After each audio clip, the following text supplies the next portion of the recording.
தோசை பண்ணுறது எப்படி பார்ப்போம். அதுக்கு வந்து ராகி 1 கப்பு, இட்லி அரிசி 1 கப்பு எடுத்து ஒரு 2.5 மணி நேரம் ஊற வச்சு எடுத்து வச்சுருக்கேன்.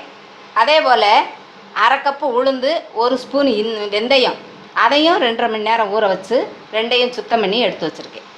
ராகியையும் அரிசியும் ஒன்றா ஊற போட்டு சுத்தம் பண்ணி இப்போ கிரைண்டருக்குள்ளே போட்டேன். இது 2யும் இப்போ மாவு ஆட்டி எடுத்துக்கிடுவோம்.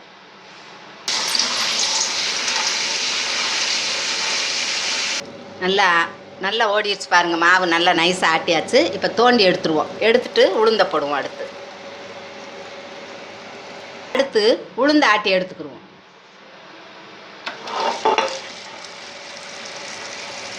நல்லா உளுந்து ஆட்டியாச்சு. இப்போ தோண்டி எடுத்துருவோம். உளுந்தையும் தோண்டி எடுத்துருவோம். போதும்.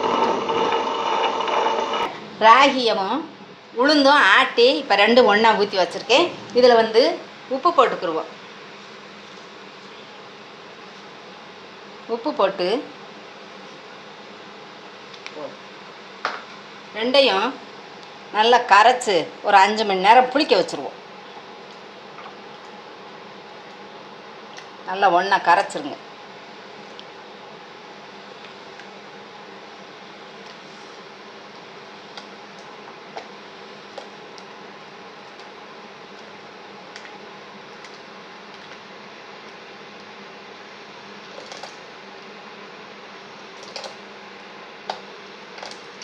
நல்லா மாவு கரைக்கும் போது இப்படி ஆற்றி நல்லா கரைச்சிருங்க.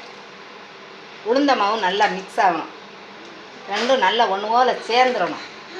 இதே மாதிரி நல்லா ஆற்றி கரைச்சிட்டு ஒரு 5 மணி நேரம் அப்படியே இருக்கட்டும், புளிக்கட்டும். 5 மணி நேரம் புளிக்க வச்சுருவோம். எடுத்து நம்ம தோசை வார்ப்போம். தோசைக்கு ராகி மாவு ஆட்டி வச்சுருந்தோம்ல, அது நல்லா புளிச்சிருச்சு. இப்போ வந்து நம்ம தோசை வார்ப்போம். அரைச்ச மாவை கொஞ்சம் தண்ணி விட்டு தோசை மாவு பதத்துக்கு இப்படி கரைச்சி எடுத்துக்கோங்க.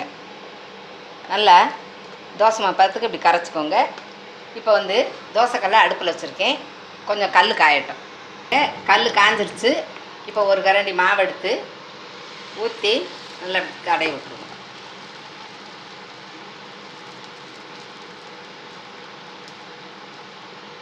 போதும். இப்போ ஒரு மூடியை போட்டு லைட்டாக எண்ணெயை விட்டுட்டு மேல் டாப்பில் கொஞ்சம் எண்ணெய் விட்டுக்கோங்க. அதுக்கப்புறம் ஒரு மூடி போட்டு மூடி வச்சுருவோம். சரிப்பா. இப்போ வந்து ஒரு பக்கம் வெந்துருச்சு. இன்னொரு பக்கம் நம்ம நல்லா திருப்பி போடுவோம்.